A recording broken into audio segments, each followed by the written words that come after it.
My name is Rodrigo. Candidate number is 000-260-0011. My TLK presentation title is Memories. You can change them, but still can other people, and so remembering can be as fatal as forgetting. To start off my presentation, I'm going to show a short clip that has to do with my topic. You might be thinking, well, these are filmed events, they're not particularly stressful, with the same kind of mistakes we made with a really stressful event. In a study we published just a few months ago, we have an answer to this question. Because what was unusual about this study is we arranged for people to have a very stressful experience. The subjects in the study were members of the U.S. military who were undergoing a harrowing training exercise to teach them what it's going to be like for them if they are ever captured as prisoners of war. And as part of this training exercise, these soldiers are interrogated in an aggressive, hostile, physically abusive fashion for 30 minutes.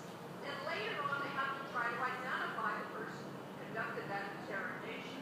And when we feed them suggestive information that insinuates it's a different person, many of them misidentify their interrogator, often identifying someone who doesn't even remotely resemble the real interrogator. And so what these studies are showing is that when you feed people misinformation about some experience that they may have had, you can distort, contaminate, or change their memory. Alright, so that's my clip. Let's head back to the slideshow.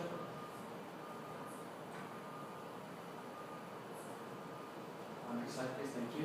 So my real life situation involves a man named Titus who was wrongfully accused of rape by a woman who stated that she remembered his face and she called him out guilty in court. Titus was sentenced to jail. He went to jail.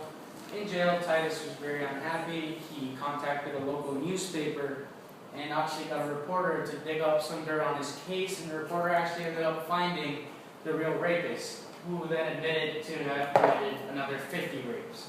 Titus was set free. Titus then tried to sue the police department and everybody involved in his wrongful accusation, but he died before his day in court due to a stress-related heart attack. Next, some definitions here for my presentation. Memory is a person's power to remember things. Remember, what is to remember? Is to have or be able to bring to one's mind an awareness of. To forget. To fail to remember. Surprising. False memory. In psychology, confabulation is a spontaneous narrative report of events that never happened. Don't freak out. That simply means memory that's not real. Memory that's put together with bits of information and imagination. Next. So why do we remember things that did not happen? Sometimes it is the case of memory distortion. People have bad memory sometimes. A more common reason is memory does not work like a videotape. That's what most people think. In fact, what memory does, it saves clips of information and then it puts it back together when you try to remember the moment. Now, there are gaps in this, and these gaps are filled up by your imagination. And this is why we know that the imagination can be as powerful as memory. Next. How can we recall a memory and change it? Well, for example, take into consideration this. You're 5 years old and you just had your birthday. You got a bunch of presents, but your favorite present was a Lego Star Wars ship. Each time you recall that birthday, you're going to remember the Star Wars ship, but you might not remember the other presents you got that day. In that sense, those memories become weaker in comparison. Therefore, the process of recall is actually actively reconstructing the past, or at least the parts of your past that you can remember with imagination. Next slide, please. Your memory can be fooled by manipulated images. For example, this is a very famous picture of Tiananmen Square, and as the tanks rolled up to break up the demonstration, one man comes out of the crowd alone to stand against the tanks. Now, a lot of people see this picture and recognize it. Let's go to the next slide, please. Now, what you see here is not the real image. In fact, this is the real image, but most people would not pick that up. This crowd was actually photoshopped in. So this just shows one way of how you can trick one's memory through images. Next slide, please. These are the ways of knowing. Sense perception. You know certain things because you can see and perceive them. Obviously, sense perception is a big part of your memory. Emotion. You know things because you feel them emotionally. For example, I have this problem with my friends sometimes. My friend tells me, "Well, remember that night we went out and all this happened?" And I go, "No, I don't remember.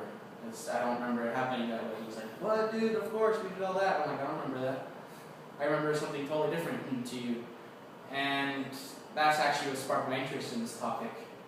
And I found that emotion takes a big part of it. For example, if I was maybe feeling angry that day and he was really happy, I was kind of looking at the whole activity or situation as a downer, and he was having a blast. So I would probably remember all the bad things that happened, while in comparison, he would remember all the good things that happened. Another way of knowing is logic and reasoning. You know things because you can apply logic and reasoning. Like, you know, the ball falls because there's gravity. Next. So my evaluation. Memory is not a tape recorder.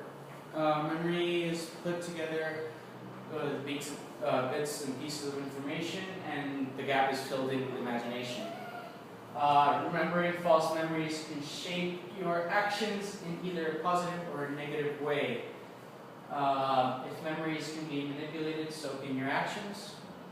For example, if you tell someone, "Yo, that guy beat up your son," the dad's going to come back and beat up the guy, even though that might not be true. Different people remember events and places differently. Each person takes what they feel is important from the place and experience. For example, let's say a person with a religious background witnesses a car crash and nobody dies. He might say it's a miracle of God that nobody died, when somebody else might have just said, "Wow, those guys are really freaking lucky." And that's it. Thank you.